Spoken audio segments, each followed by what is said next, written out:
기도하겠습니다. 하나님 아버지 감사드립니다. 오늘도 우리에게 생명의 하루를 주시고 또 믿음 가운데 나아가게 하시니 감사합니다. 예수 그리스도 안에서 믿음 안에서 또 하나님 선하신 역사와 하나님신 은혜 속에 이 하루를 감사하며 살아가는 우리 모두 되길 소원하고 예수 그리스도 이름으로 기도드립니다. 아멘. 하나님 말씀 보겠습니다. 히브리서 11장 32절로 38절까지 본문입니다. 우리 32절부터 우리 34절까지만 합독하겠습니다. 내가 무슨 말을 더하리요? 기드온, 바락, 삼손, 입다, 다윗 및 사무엘과 선지자들의 일을 말하려면 내게 시간이 부족하리로다. 그들은 믿음으로 나라들을 이기기도 하며 의를 행하기도 하며 약속을 받기도 하며 사자들의 입을 막기도 하며 불의 세력을 멸하기도 하며 칼날을 피하기도 하며 연약한 가운데서 강하게 되기도 하며 전쟁에 용감하게 되어 이방 사람들의 진을 물리치기도 하며. 아멘. 히브리서 11장 32절로 38절을 본문으로 믿음이 최고의 무기다. 믿음이 최고의 무기다 라는 제목으로 하나님 말씀 전하겠습니다. 여러분 최근에 이 우크라이나나 이스라엘, 이란 이런 전쟁의 상황들 보면 무기들이 굉장히 달라졌죠. 요즘은 드론이나 이런 최첨단 무기들을 많이 사용하는 것 같습니다. 어떤 무기를 가지고 싸우느냐가 사실 이 전쟁에서는 참 중요한 역할을 합니다. 우리가 총과 칼로 싸우는 전쟁만 있는 게 아니라 말씀을 보니까 영적 전쟁이라고 있어요. 영적 싸움.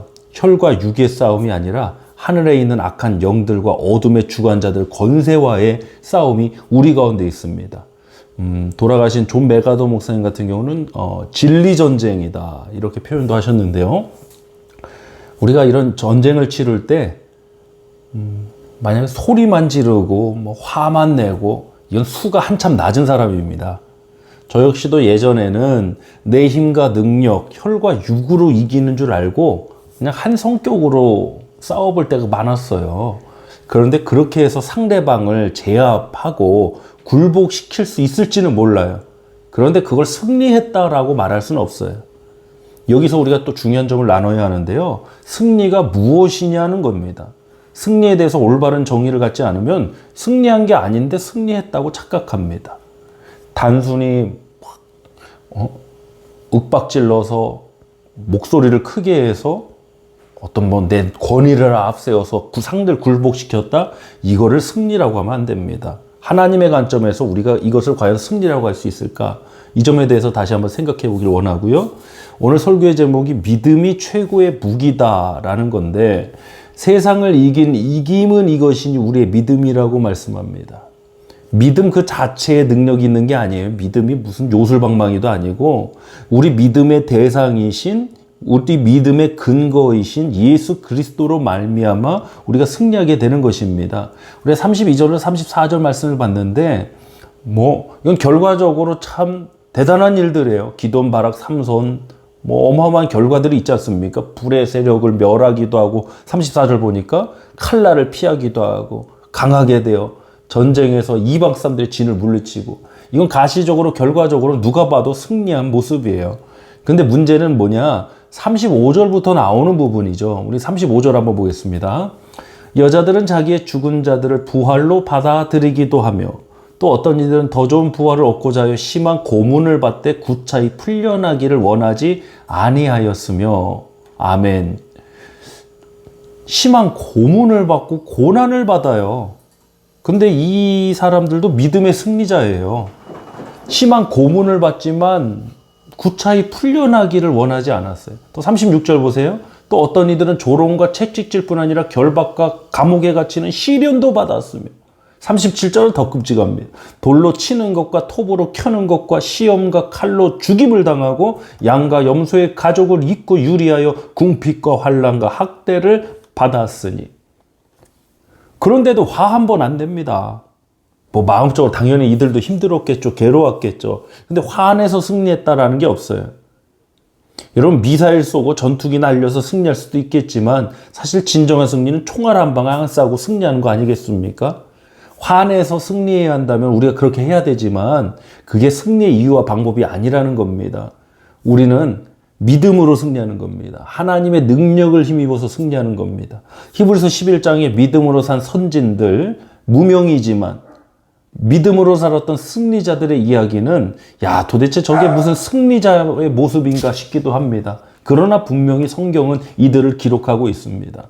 이들 하나님 앞에 분명히 세워져 있습니다. 38절 보겠습니다. 이런 사람은 세상이 감당하지 못하느니라 그들이 광야와 산과 동굴과 토굴에 유리하였느니라. 아멘.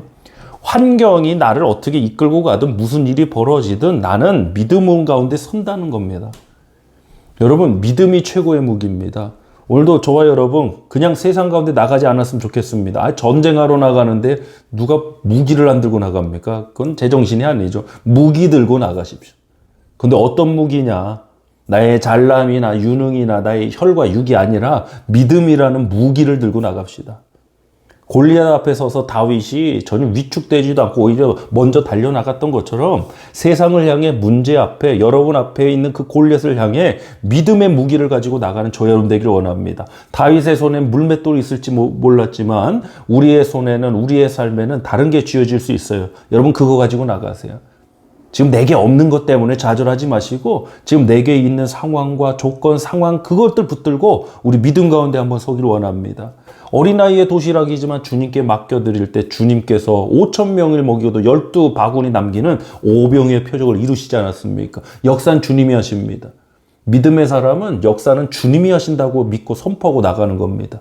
오늘 마지막으로 선포하고 기도하겠습니다. 역사는 주님이 하신다. 오늘 이 믿음으로 저와 여러분 승리하기를 원합니다. 기도하겠습니다. 하나님 아버지 감사드립니다. 오늘도 우리 가운데 믿음의 하루가 되길 원합니다. 믿음의 무기를 들고 저 세상 한가운데 나가기 원합니다. 하나님 여러 위협과 또 때로는 환난과 궁핍과 고난도 우리에게 찾아올 수 있겠으나 그 상황이 우리를 압도하는 것이 아니라 그 어떤 상황 중에도 우리가 믿음의 사람으로 세워지게 하여 주시옵소서. 오늘도 승리하는 축복된 하루가 될 줄 믿사오며 예수 그리스도 이름으로 간절히 기도드리옵나이다. 아멘.